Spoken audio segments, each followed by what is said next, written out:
فضانہ گرامی، امام باقر العلوم جو میں نے کہا کہ وہ امام جو علم کو شکافتہ کرنے والے ہیں، تو انہی کے بارے میں ایک اور یہ روایت ملتی ہے کہ ایک مرتبہ ایک شخص امام سے ملنے آیا اور اس نے کہا کہ مولا میں فلاں گاؤں سے آیا ہوں.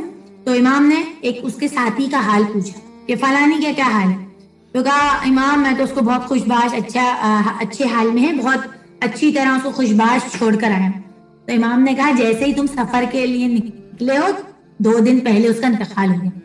اچھا، اب اس کو امام کی بات پر یقین ہی نہیں آ رہا. کہا مولا میں تو بالکل ٹھیک تھا، نہ اس کی طبیعت خراب تھی، میں تو اس کو بالکل صحیح و سالم چھوڑ کر آیا ہوں. لیکن مولا نے کیا کہا؟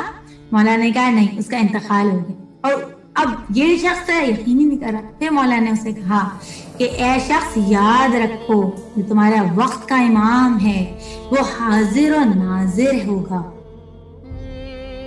یعنی ہمارے امام کو ہماری تمام اعمال کی رپورٹ جاتی. کہا جو تمہارے وقت کا امام ہے وہ حاضر و ناظر ہوگا. اور یہاں تک کہ ہمارے جو بہت ہی جید عالم جن کا انتقال ہو گیا آغا بہجت، ان کا یہ جملہ ہے کہ جو ہم اور آپ اپنی زبان سے نکالتے ہیں نا، اس سے پہلے کہ جب ہم زبان سے نکالیں اور ہمارے الفاظ اپنے کان تک پہنچے، کتنا ڈسٹینس ہے زبان اور کان میں؟ بہت زیادہ، بہت کم فاصلہ. کہا اس سے پہلے کہ جب ہم کوئی بات کریں اور وہ ہمارے اپنے کان تک پہنچے، اس سے پہلے وہ ہمارے وقت کے امام تک پہنچ جائے. فضانہ گرامی نے کہا کہ تم کیا یہ سمجھتے ہو کہ تمہارا امام حاضر و ناظر نہیں ہے؟ ارے تمہارا امام حاضر و ناظر ہے.